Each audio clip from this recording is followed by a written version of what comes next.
यहाँ तो कोई भी नहीं है। बेकार में ही लोगों ने आत्मा की कहानी फैला रखी है। विशिंग वेल के पास हजारों जाने गई थी। सबका मानना था कि वो जगह हॉन्टेड है। एक जर्नलिस्ट ने इसकी तह तक जाने की कोशिश की, लेकिन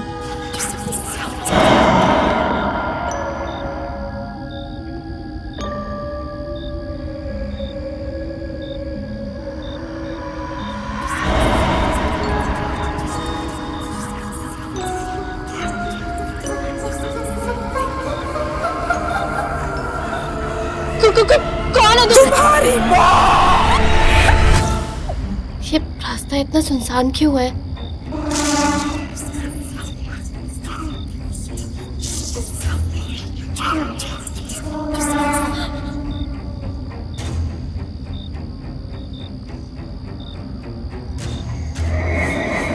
सुहानी, ये आवाज कैसी थी? मेरा नाम किसने लिया? अचानक से सुहानी की नजर एक परछाई पर गई जो उसकी तरफ ही बढ़ रही थी। लेकिन जितनी तेजी से सुहानी चल रही थी, वो डरावनी औरत की परछाई उसे पकड़ने के लिए और भी तेजी से उसका पीछा करने लगी। वो साया उसे पकड़ने ही वाला था कि तभी डरो मत, मेरे साथ चल। कौन है आप? चुपचाप मेरे साथ चलती रहो। इसके छूते ही वो डरावनी औरत की परछाई वो कहाँ गायब हो गई?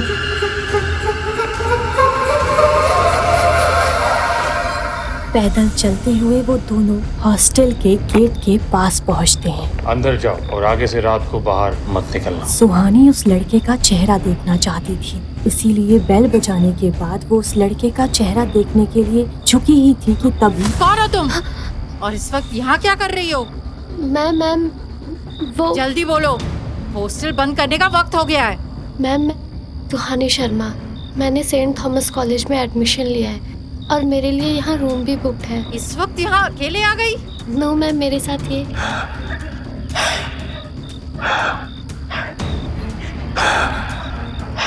किसे ढूंढ रही हो तुम? जिसके साथ मैं यहाँ आई हूँ अभी तो यहीं था। यहाँ तो कोई नहीं है। जब मैं यहाँ आई तो तुम अकेली खड़ी थी। देखो काफी देर हो चुकी है, अंदर आ जाओ। और याद रहे, रात के 8 बजे के बाद हॉस्टल से बाहर जाना मना है। आओ मैं तुम्हें तुम्हारा कमरा दिखाऊं। कौन था वो लड़का? क्या कोई था जो छुपकर सुहानी के ऊपर अपनी नजर रख रहा था? हॉस्टल की वार्डन काफी स्ट्रिक्ट थी, उनसे हॉस्टल की सभी लड़कियां डरती थी।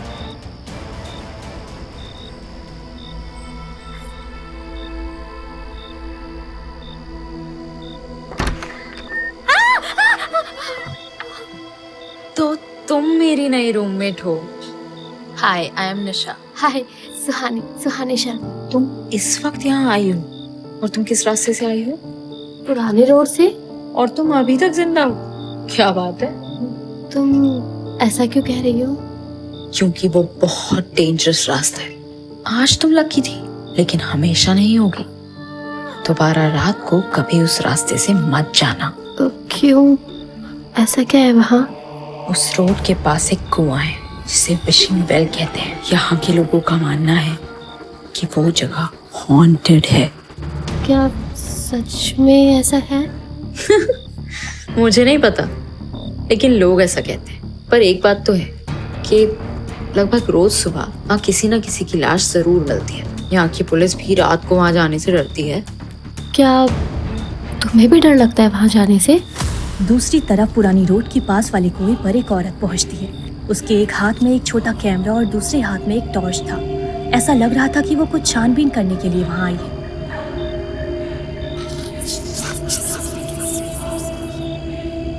यहाँ तो कोई भी नहीं है। बेकार में ही लोगों ने आत्मा की कहानी फैला रखी है और कोई इसका फायदा उठाकर यहाँ के लोगों को मार रहा है। पता नहीं क्या मिलता है लोगों को ऐसी झूठी खबर फैलाते हैं। कहानी झूठी नहीं है।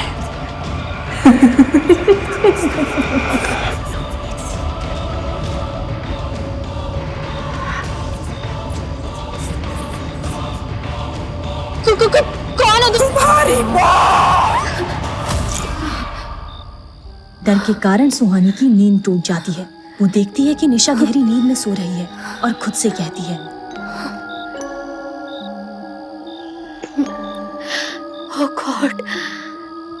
कितना भयानक सपना था।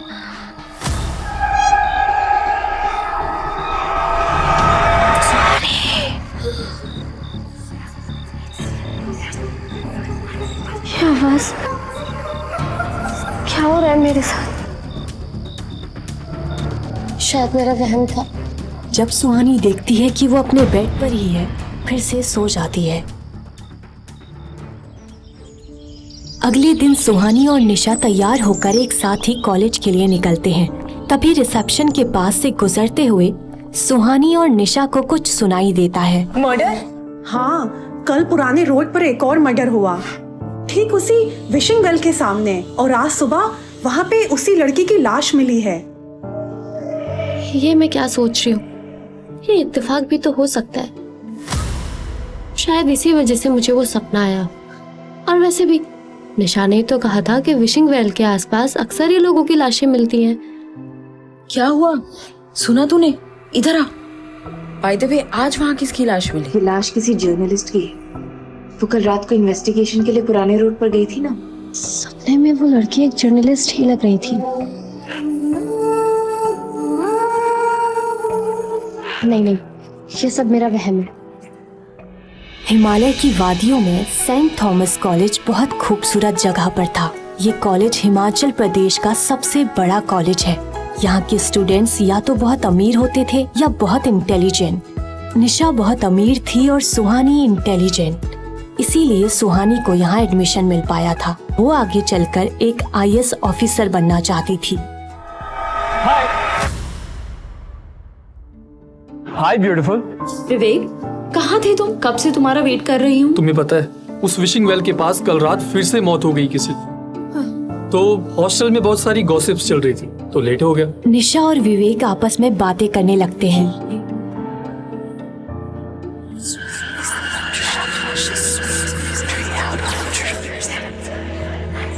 वो ध्यान लगाकर समझने की कोशिश करती है कि वो आवाज कहाँ से आ रही है, और उस आवाज का पीछा करते हुए कॉलेज के पीछे चली जाती है। वहाँ कोई भी स्टूडेंट नहीं था। सुहानी के ठीक सामने एक बड़ा सा बरगद का पेड़ था। उस पेड़ के इर्द गिर्द लाल धागे बंधे हुए थे, जिसे सुहानी बड़ी गौर से देख रही थी। सुहानी को ऐसा लग रहा था जैसे वो आवाज इस पेड़ से ही आ रही है। बरगद के पेड़ के पास पहुंचते ही उस पेड़ का वातावरण पूरी तरह से बदल जाता है।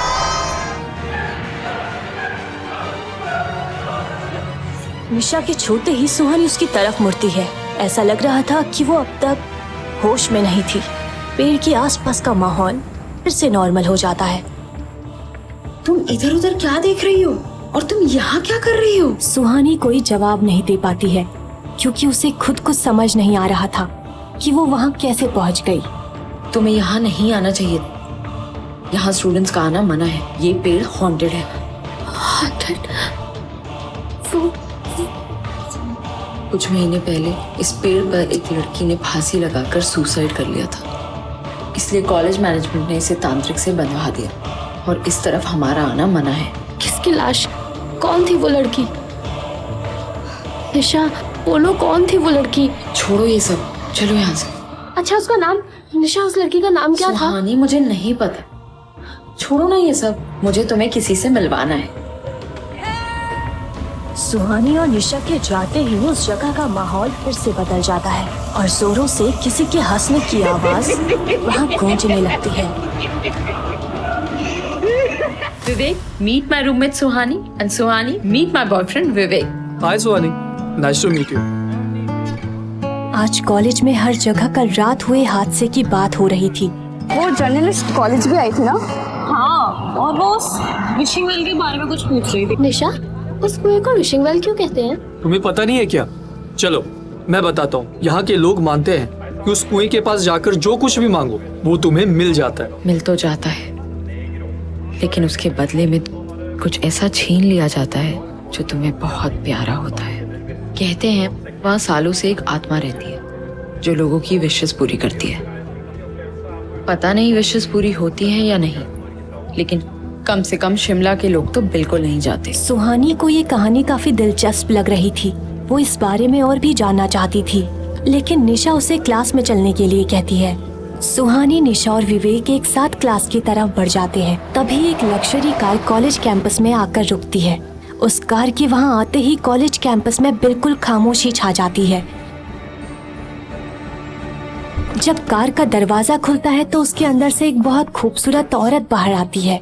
वो दिखने में इतनी खूबसूरत थी कि लड़के ही नहीं बल्कि लड़कियां भी उसे देखती रह जाती हैं। वो औरत कार से उतरकर कॉलेज के अंदर जाती है। चलते हुए वो औरत सुहानी के पास से गुजरती है तो वो सुहानी को एक नजर देखकर आगे बढ़ जाती है।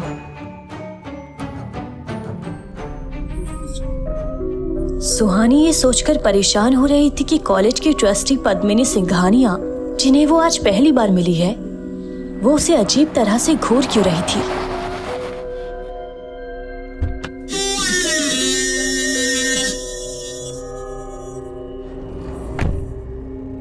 बेवजह अनजानी चीजों को नहीं छेड़ना चाहिए। कभी कभी इसकी बहुत बड़ी कीमत चुकानी पड़ती है।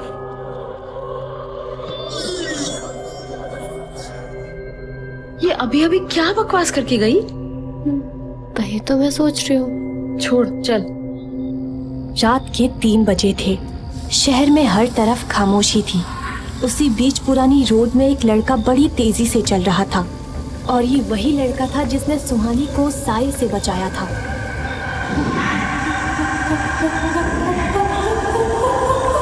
क्यों बचाया तूने उसे? प्लीज मासूम लोगों की जानें लेना बंद करो। तुम अच्छी तरह से जानते हो अब ये मौतें कभी नहीं रुकेंगी। अब मैं तुम्हें ये जाने लेने नहीं दूंगा। तुमने पहले भी कोशिश की थी लेकिन होता वही है जो मैं चाहती हूँ। कौन है वो लड़की जिसे बचाने के लिए तू मेरे खिलाफ चला गया था? युवराज साई के गुस्से से वाकिफ था, इसलिए वो चुपचाप वहां से जाने के लिए मुड़ा। तुम कितनी भी कोशिश कर लो, अब वो मेरी नजर में आ चुकी है। कब तक बचाओगे उसे?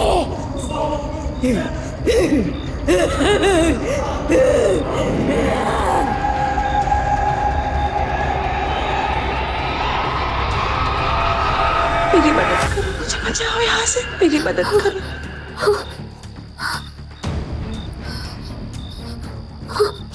ये आवाज, क्या मैं फिर से सपना देख रही थी?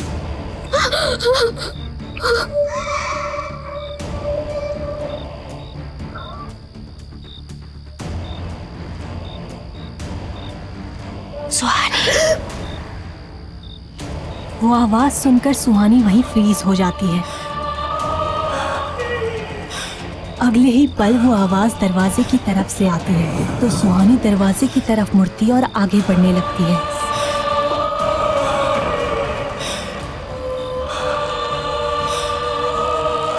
ऐसा लग रहा था जैसे वो आवाज सुहानी को आकर्षित कर रही हो।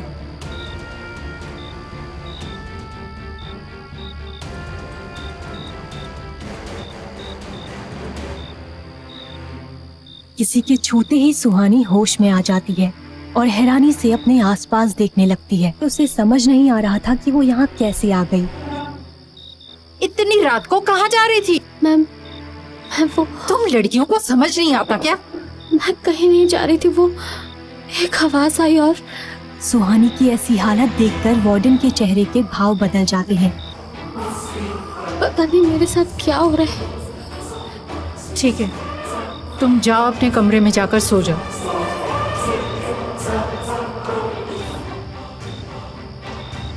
कहीं इस लड़की के साथ वही तो नहीं हो रहा जो सृष्टि के साथ हुआ था?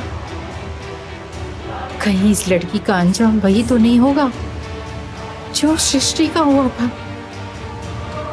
इधर सुहानी अपने कमरे में आकर सो जाती है। उसे इस बात का बिल्कुल भी अंदाजा नहीं था कि उसके कमरे की खिड़की के पास कोई खड़ा उसे ही देख रहा था। सुबह हो गई थी लेकिन निशा और सुहानी अभी भी गहरी नींद में सो रहे थे। तभी उनके कमरे के दरवाजे पर कोई दस्तक देता है और वो उठकर दरवाजा खोलती है। सुहानी, तुमसे कोई मिलने आया है। मुझसे? आओ। वो सोच में पड़ जाती है क्योंकि उसके पहचान का कोई भी इंसान शिमला में नहीं रहता था, तो उससे मिलने कौन आ सकता था। चलो, सोच क्या रही हो? सुहानी भी वार्डन के पीछे पीछे हॉस्टल के गार्डन की तरफ बढ़ने लगती है। वहाँ पुलिस आई हुई थी। पुलिस को देखकर सुहानी चौंक जाती है।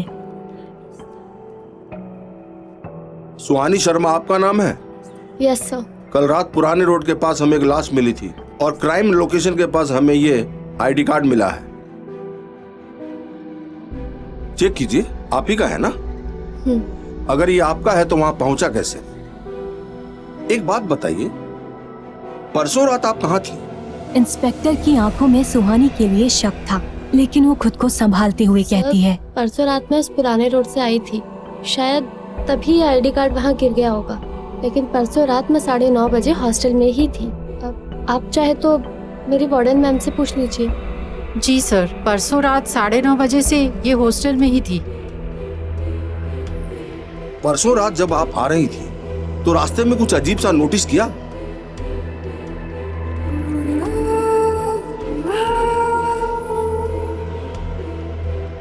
नो सर, मैंने कुछ अजीब नहीं देखा। सुहानी जानती थी कि जो भी उसने पुरानी रोड पर देखा था उस बात पर कोई भरोसा नहीं करेगा।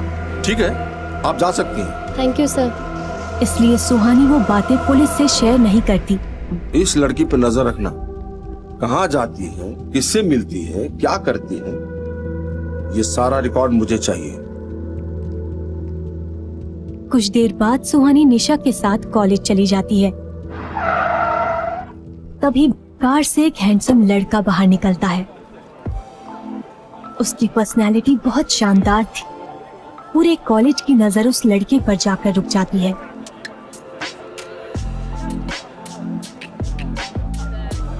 सुहानी, निशा और विवेक भी उसे ही देख रहे थे, लेकिन वो लड़का बिना किसी पर ध्यान दिए सीधे कॉलेज के अंदर चला जाता है। उसके जाने के बाद सारी लड़कियां उसके बारे में बातें करने लगती हैं, लेकिन कोई था जो उस लड़के को देखकर खुश नहीं था। निशा, ये लड़का कौन है? इस पे ध्यान ना दो तो ही अच्छा है। ये हमारे कॉलेज के प्रोफेसर हैं, मिस्टर युवराज दीवान। इनके पापा कॉलेज के ट्रस्टी हैं, मिस्टर यशवंत दीवान। वैसे तो सर एक बिजनेसमैन है, लेकिन पढ़ाना इनकी हॉबी है, इसलिए कॉलेज में पढ़ाने आ जाते हैं। लेकिन निशा इतना क्यों चिढ़ रही है युवराज सर से? हम कॉलेज अटेंड कर लें या फिर तुम दोनों को बकवासी करनी है? विवेक और सुहानी निशा के गुस्से को देखते हुए आगे कुछ नहीं कहते। सुहानी अपनी कुछ पर्सनल रीजंस की वजह से 3 महीने लेट कॉलेज आई थी। वो इस बात से बिल्कुल अनजान थी कि 3 महीने पहले यहाँ क्या हुआ था। कुछ ही देर में वहाँ किसी के तेज कदमों की आहट सुनाई देती है। अरे, सब लोग इतने घबरा क्यों गए? अगर तू चाहती है कि तुझे इस कॉलेज से ना निकाला जाए तो अगले 1 घंटे तक ना एकदम चुप रहो, शांत। क्यों? अरे क्यों क्या? अरे क्या तुम? इससे पहले विवेक इस बात का जवाब दे पाता, गुड मॉर्निंग सर। प्लीज। जैसे ही सुहानी युवराज की आवाज सुनती है वो शॉक्ड रह जाती है और आंखें फाड़कर युवराज को देखने लगती है। युवराज सर की आवाज तो बिल्कुल उसी लड़के जैसी है जिसने पुराने रोड पर मुझे उस साई से बचाया था। डरो मत, मेरे साथ चलो। युवराज की हाइट और कद काठी बिल्कुल उस लड़के के जैसी ही थी। लेकिन ऐसा कैसे हो सकता है? युवराज सर आधी रात को उस हॉन्टेड प्लेस पर क्यों जाएंगे?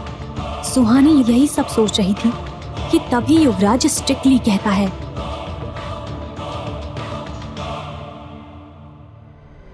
ये क्लास पढ़ाई करने के लिए है। जिसको अपने ख्यालों में खोना है वो क्लास से बाहर जा सकता है। सुहानी इतनी तेज आवाज सुनकर अपने ख्यालों से बाहर आती है। उसे ये समझने में देर नहीं लगती कि युवराज ने ये सब उसके लिए ही कहा था। सुहानी युवराज से नजर हटाकर अपनी किताबों पर ध्यान देने लगती है। युवराज क्लास में एक लेक्चर दे रहा था और सुहानी उसे एकटक देख रही थी। युवराज ये बात अच्छे से नोटिस कर रहा था, लेकिन वो रिएक्ट नहीं कर रहा था। तभी सुहानी को फिर से वही आवाज सुनाई देती है, मेरी मदद करो, मुझे बचाओ यहाँ से, मेरी मदद करो। जैसे ही सुहानी वो आवाज सुनती है, युवराज अचानक से खामोश हो जाता है। कुछ देर बाद युवराज को याद आता है कि वो क्लास में है और वो बिना कुछ कहे बीच में ही क्लास छोड़कर चला जाता है। वो आवाज आते ही युवराज सर खामोश क्यों हो गए थे? क्या उन्होंने भी वो आवाज सुनी?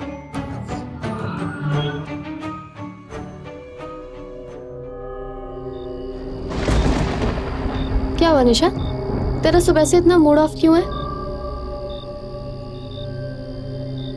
कोई बात है तो तू मुझे बता सकती है।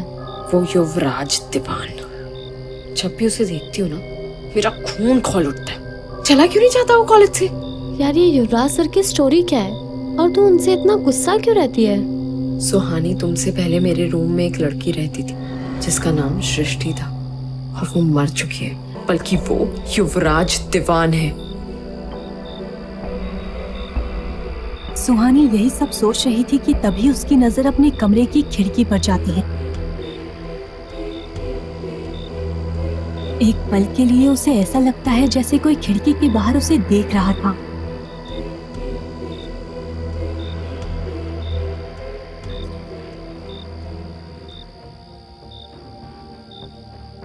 हाँ तो कोई भी नहीं है।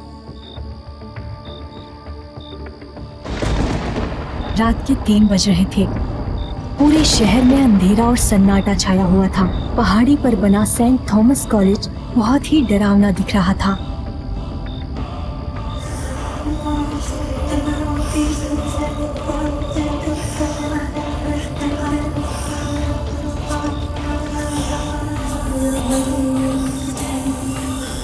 मेरी मदद करो, मुझे निकालो यहाँ से, मेरी मदद करो। तुम कौन हो और तुम यहाँ कैसे फंसी हो? तुम्हें यहाँ से आजाद कैसे किया जा सकता है? इस पेड़ में जो लाल रंग का धागा बंधा हुआ है,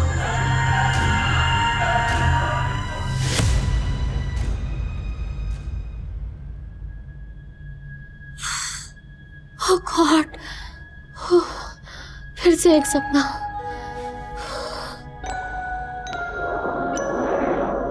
लेकिन सपने में मुझे युवराज सर क्यों दिखे? अगले दिन कॉलेज पहुंचकर सुहानी सबसे पहले कॉलेज के पीछे उसी बरगद के पेड़ के पास जाती है जहां से उसे रोज आवाजें सुनाई दे रही थी। पेड़ के पास पहुंचकर वो देखती है कि वहां पहले से ही एक लड़का खड़ा था। यहाँ पर तो आना किसी को अलाउड नहीं था, फिर ये कौन है? सॉरी सृष्टि, तुम्हारी इस हालत का जिम्मेदार मैं हूँ। ये सुनकर सुहानी चौंक जाती है। वो युवराज की आवाज को अच्छे से पहचानती थी। युवराज सर यहाँ? और वो माफी किससे मांग रहे हैं? क्या निशा सच बोल रही थी? सृष्टि की मौत के जिम्मेदार युवराज सर है? तुम यहाँ क्या कर रही हो? वो मैं आपको थैंक यू बोलने आई हूँ सर। क्यों? उस रात आपने मेरी जान बचाई थी। What do you mean? मैंने तुम्हारी जान को बचाई? युवराज सुहानी को इस तरह से देख रहा था जैसे इससे पहले उसने सुहानी को देखा ही नहीं हो। सर वो उस रात पुराने रोड पर जब मैं अकेले हॉस्टल जा रही थी और कोई मेरा पीछा कर रहा था। डरो मत, मेरे साथ चलो। तब आपने तो मुझे सेफली हॉस्टल पहुंचाया था। तुम्हारा दिमाग खराब हो चुका है, मैं तुम्हें जानता भी नहीं। ये कहकर युवराज वहाँ से जाने लगता है। तभी सुहानी पीछे से कहती है, मुझे भी वो आवाजें सुनाई देती हैं। कौन सी आवाजें? इस पेड़ से आवाजें आती हैं, एक लड़की की आवाज। और क्या कहती हैं वो आवाजें? वो मदद मांगती है। अब मुझे पूरा यकीन हो गया कि तुम्हें इलाज की सख्त जरूरत है। तुम्हारा दिमाग खराब हो चुका है।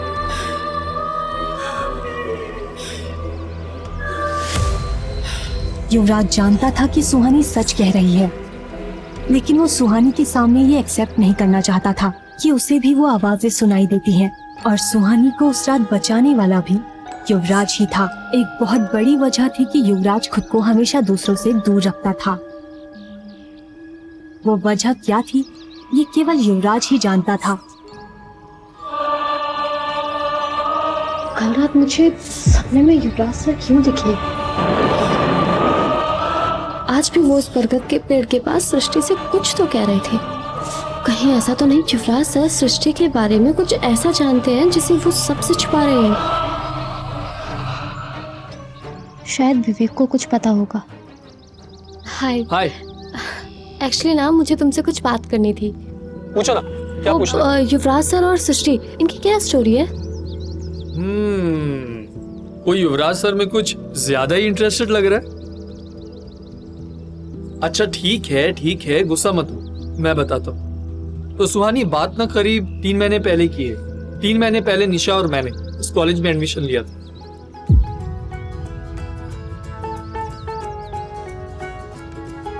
उस वक्त सृष्टि सेकेंड ईयर में थी। सृष्टि निशा की रूममेट थी। हॉस्टल में जो बेड अभी तुम्हारा है ना, वो पहले सृष्टि का था। हमें तो कॉलेज आते ही पता चल गया था कि सृष्टि युवराज सर से पागलपन की हद तक प्यार करती है, लेकिन युवराज सर उसमें कुछ खास इंटरेस्ट नहीं ले रहे थे। वो बार बार युवराज सर के करीब जाने की कोशिश करते रहती थी, लेकिन युवराज सर उससे दूर ही रहते थे। फिर पता नहीं यार धीरे धीरे क्या हुआ, उसका ना मेंटल स्टेबिलिटी वो होने लगा। एक रात हमारी फ्रेशर्स पार्टी थी। यू वॉन्ट बिलीव क्या हुआ, उसने उस पार्टी में युवराज सर को प्रपोज कर दिया। Can you imagine? I love you. Yuvraj sir काफी गुस्सा हो गए थे। इनफैक्ट उन्होंने सबके सामने सृष्टि को पूरी तरह से डांटा और खुद से दूर रहने की वार्निंग भी दे दी।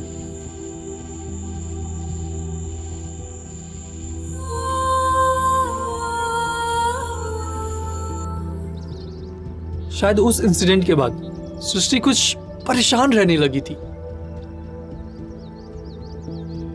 फिर एक दिन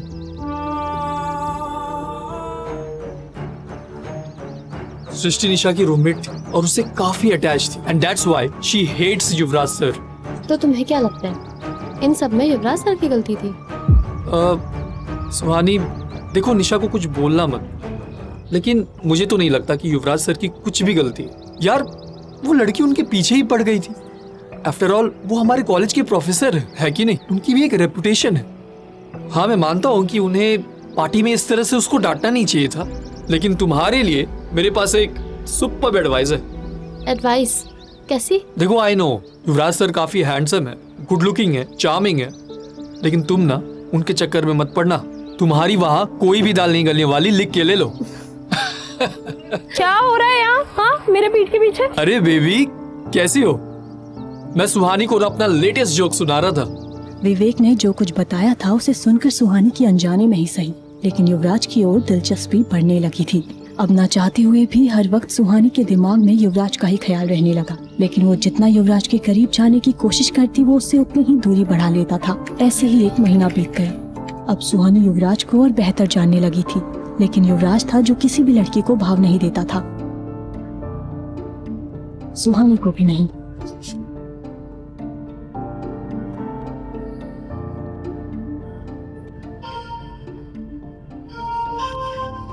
युवराज का यूं हर जगह पीछा करना अब सुहानी की आदत बन गई थी।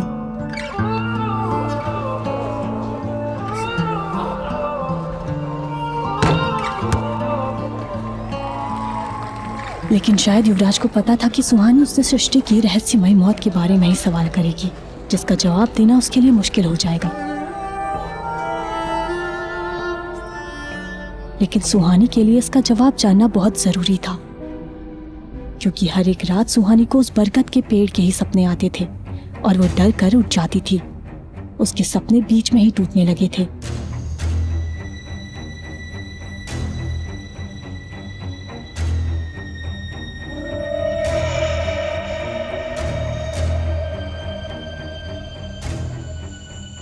फिर एक रात बरगद के पेड़ के पास पहली बार सुहानी को सृष्टि की आत्मा दिखी।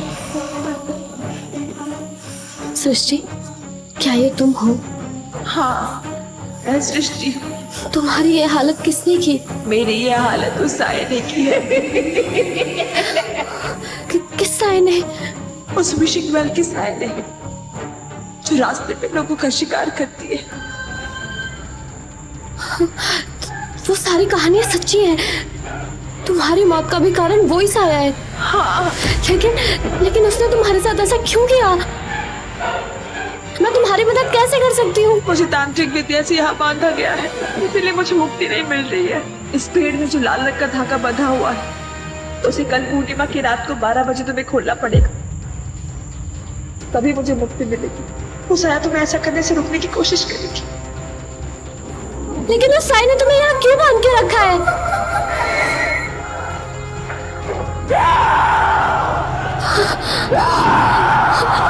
सुहानी डर कर उठती है।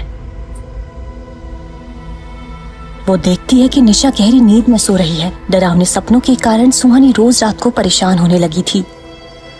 क्या ये सिर्फ सपना था या फिर सचमुच सृष्टि मुझसे कुछ कहना चाहती है?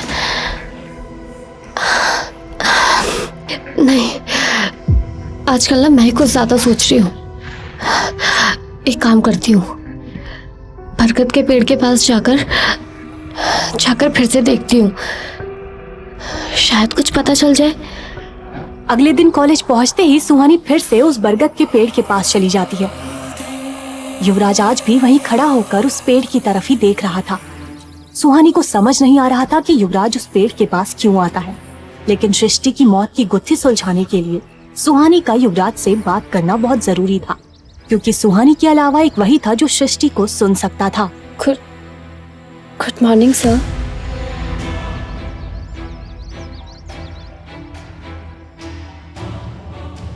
तुम यहाँ क्या कर रही हो? तुम जानती नहीं कि कॉलेज के स्टूडेंट्स का यहाँ पर आना मना है? सर आप मान क्यों नहीं लेते हैं? आपको फिर सृष्टि की आवाजें सुनाई देती हैं। युवराज उसकी बात सुनकर हैरान हो जाता है, लेकिन वो सुहानी के सामने कुछ भी एक्सप्रेस नहीं करता है। युवराज को इस बात की उम्मीद नहीं थी कि सुहानी अब तक सृष्टि की आवाजें सुन पा रही है। फिर भी वो सुहानी को इग्नोर करके वहाँ से जाने लगता है। सर मैं जानती हूँ सृष्टि को कैसे आजाद किया जा सकता है।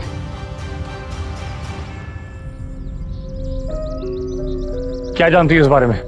युवराज का ऐसा रिएक्शन देखकर सुहानी डर जाती है और उसके मुंह से एक शब्द भी नहीं निकलता। मैंने पूछा तुम क्या जानती हो इस बारे में? आज रात 12 बजे अगर पेड़ पर बंधा ये लाल धागा,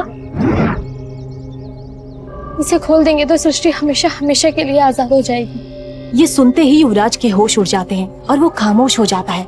सुहानी युवराज का ऐसा रिएक्शन देखते हुए कहती है, अब तो आपको मेरी बातों पर बिलीव हो रहा है ना सर? युवराज को सुहानी की बात पर यकीन तो था, लेकिन वो इनकार करते हुए कहता है, मैंने कहा ना कि तुम्हें इलाज की जरूरत है, और अगर तुम्हें अभी भी ये सब सच लगता है तो तुम्हारा पागलपन दूर करने के लिए मैं खुद यहाँ आकर ये धागा खोल दूंगा। युवराज खुद सृष्टि को आजाद कराना चाहता था, लेकिन वो इस खतरनाक काम में सुहानी को शामिल नहीं करना चाहता था। युवराज ने पहले भी कई बार सृष्टि को आजाद कराने की कोशिश की थी, लेकिन हर बार नाकामयाबी ही उसके हाथ आई थी। सृष्टि को आजाद कराने का सही रास्ता वो ढूंढ ही नहीं पाता था, लेकिन अब वो सुहानी के बताए तरीकों को भी एक बार आजमाना चाहता था। वो नहीं जानता था कि ये तरीका काम करेगा या नहीं, लेकिन वो एक और बार कोशिश करना चाहता था। आप कुछ बोल क्यों नहीं रहे हैं सर? मैंने कहा ना कि तुम्हारा ये वहम दूर करने के लिए मैं यहाँ खुद आकर धागा खोल दूंगा। इसकी कोई जरूरत नहीं है सर। अगर आपको लगता है ये वहम मेरा है तो ये धागा भी मैं ही खोलूंगी। युवराज समझ जाता है कि सुहानी मानने वाली नहीं है। ठीक है, तुम रात को यहाँ पर आकर धागा खोल सकती हो, लेकिन तभी जब मैं तुम्हारे साथ रहूंगा। तुम इस कॉलेज की स्टूडेंट हो और यहाँ पर कई मौतें हो चुकी हैं। मैं नहीं चाहता किसी और स्टूडेंट के साथ ऐसा कोई एक्सीडेंट हो। सुहानी को युवराज के लिए उसका कंसर्न अच्छा लगने लगा था, लेकिन फिलहाल वो बस पेड़ में बंधी मूली को खोलने के बारे में सोचते हुए कहती है, काश सृष्टि ने नहीं किया होता। नहीं किया था। क्या?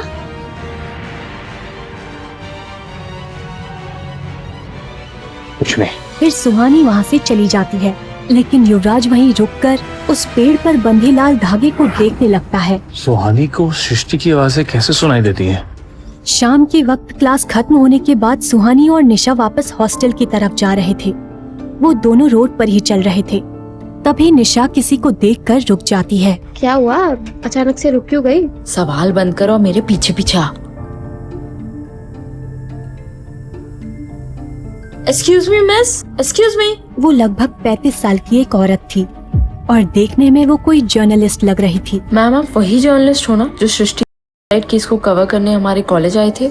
और ये जर्नलिस्ट मेरी आप ही की दोस्त है ना, जिनका विशिंग वेल के पास मर्डर हुआ है?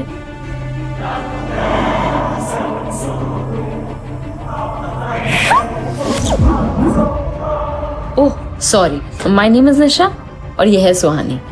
हम दोनों सेंट थॉमस के ही स्टूडेंट्स हैं। क्या कर रही है निशा? मुझे दिखाई नहीं देता, वो तुझसे बात नहीं करना चाहती है। तू बस देखती जा। ये क्या, इसका पापा भी मुझसे बात करे। आजा।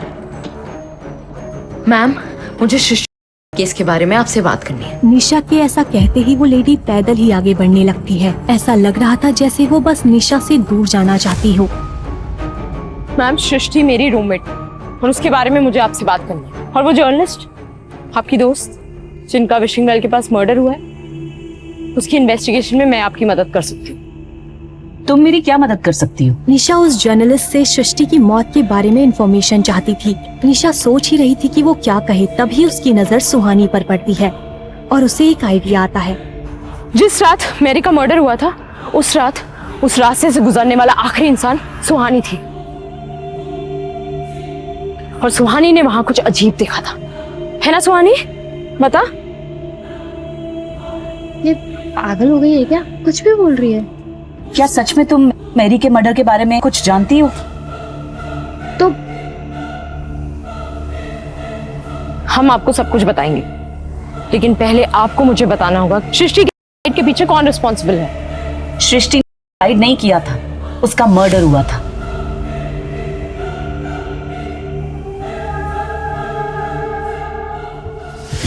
मुझे बचाओ! मुझे बचाओ! सृष्टि की बॉडी पे जो इंजरीज मिली हैं, उनसे साफ पता चलता है कि किसी ने उसे जबरदस्ती पर लटकाया था। तो ये बात बाहर क्यों नहीं आई? क्योंकि शिमला के कुछ पावरफुल लोग इस बात को दबाना चाहते हैं। सुहानी और निशा उस जर्नलिस्ट की बात सुनकर हैरान हो जाते हैं, लेकिन वो लोग इस बात से अनजान थे कि कोई था जो छुपकर उन पर नजर रख रहा था। कौन है वो लोग जो इस बात को दबाना चाहते हैं? मिस पद। वो इतना ही कह पाई थी, तभी उसके गले में तेज दर्द होता है और वो अपना गला पकड़ लेती है। इससे पहले निशा और सुहानी कुछ समझ पाते, सीमा बेहोश होकर जमीन पर गिर जाती है। फिर निशा और सुहानी सीमा को हॉस्पिटल ले जाकर उसे एडमिट करते हैं और उसकी फैमिली को इन्फॉर्म करते हैं।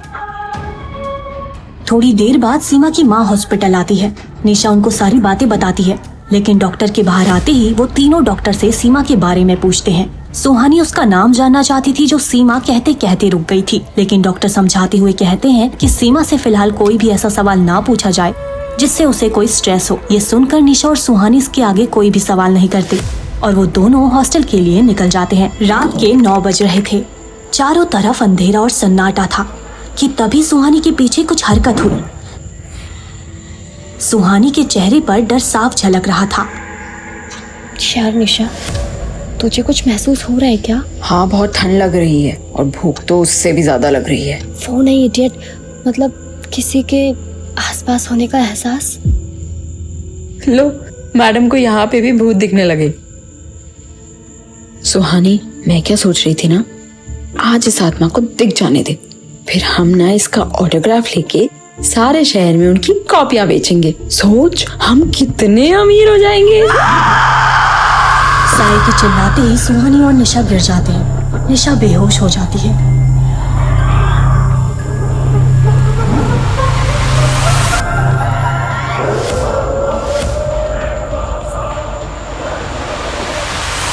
साया ने अपनी शक्तियों से सुहानी को पूरी तरह बांध दिया था। सुहानी को दर्द तो बहुत हो रहा था, लेकिन वो चीख नहीं पा रही थी।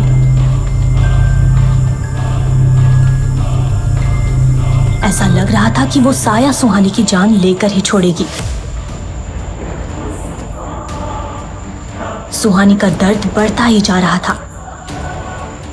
लेकिन तभी एक तेज रोशनी सुहानी के बदन पर पड़ती है और वो साया सुहानी को आजाद कर देती है।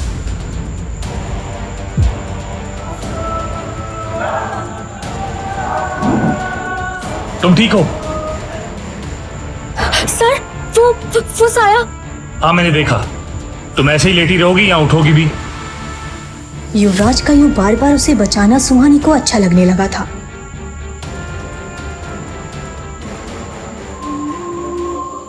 थैंक यू सर, आपने मुझे फिर से बचा लिया। फिर से? सर आप मान क्यों नहीं जाते, उस दिन इसी रोड पर आपने मुझे बचाया था। युवराज को पता था कि सुहानी सच कह रही है, लेकिन वो उससे ये बात छुपाना चाहता था। कौन है आप? इससे पहले कि सुहानी कुछ और पूछती, युवराज की नजर बेहोश पड़ी निशा पर गई।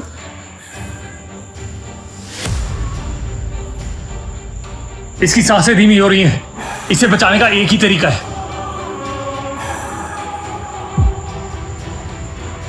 युवराज जानता था कि विशिंग वेल के पास वाली रोड पर और रुकना सही नहीं होगा, इसीलिए वो निशा को अपनी गोद में उठाकर वहां से तुरंत निकल जाता है।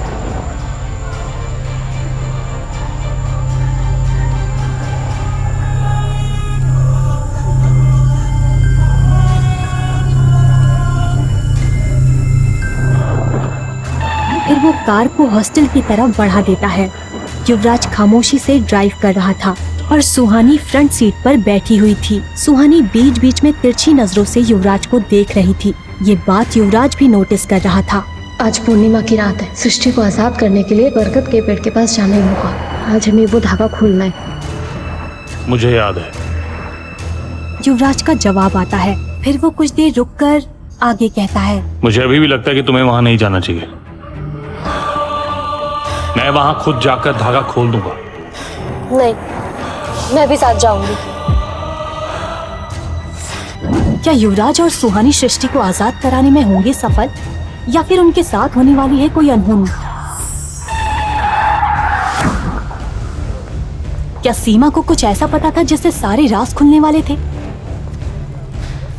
क्या सीमा की सच्चाई बताने से पहले ही ले ली जाएगी उसकी जान?